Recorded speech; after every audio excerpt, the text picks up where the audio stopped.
Hello. ओए शैतान के बच्चे क्या कर रहे हैं? अबे कुछ नहीं यार, वो मरकज ऐप वाला काम स्टार्ट किया था, सोचा 2 पैसे ही कमा लूं रमजान में। क्यों तेरे अपने काम को क्या हुआ? कौन सा? अबे वही इंसानों को बहकाने वाला। अबे कहाँ यार, अपना धंधा तो बंद पड़ा है रमजान में। तूने क्यों कॉल की है? जा इबादत कर जाके, फिर सारा साल गुनाह भी करने। यार मैंने यही पूछने के लिए कॉल की थी, अगर तू मरकज ऐप पे काम कर रहा है तो मुझे कौन बहका रहा है? क्या मतलब? यार मैंने अभी अभी 3 उल्टे काम किए हैं, ये तुमने नहीं करवाए मुझसे? अबे माफ कर भाई, मैंने कुछ नहीं किया, जा नमाज पढ़ जाके। अच्छा चल बात सुन, काम शाम छोड़, मेरी तरफ आ जा, मूवी देखते हैं। असल शैतान तो तू है, मैं खाम खा बदनाम हूँ। अजान हो गई? हाँ आवाज़ें तो आपको बराबर मिले। शबनम तुम्हारी प्लेट पे सबसे ज्यादा 2 पकौड़े इधर दो। अपनी प्लेट पे ध्यान दो।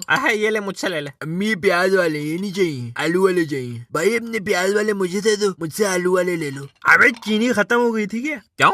अबे इतना फीका शरबत। अब वो ठीक तो है। अबे या तो ये शरबत फीका है या तो मुझे कोरोना हो गया। बड़े मियाँ, इफ्तार के बाद जरा कमरे में मिलो, लगता है तुम्हारा ठीक से इलाज करना पड़ा।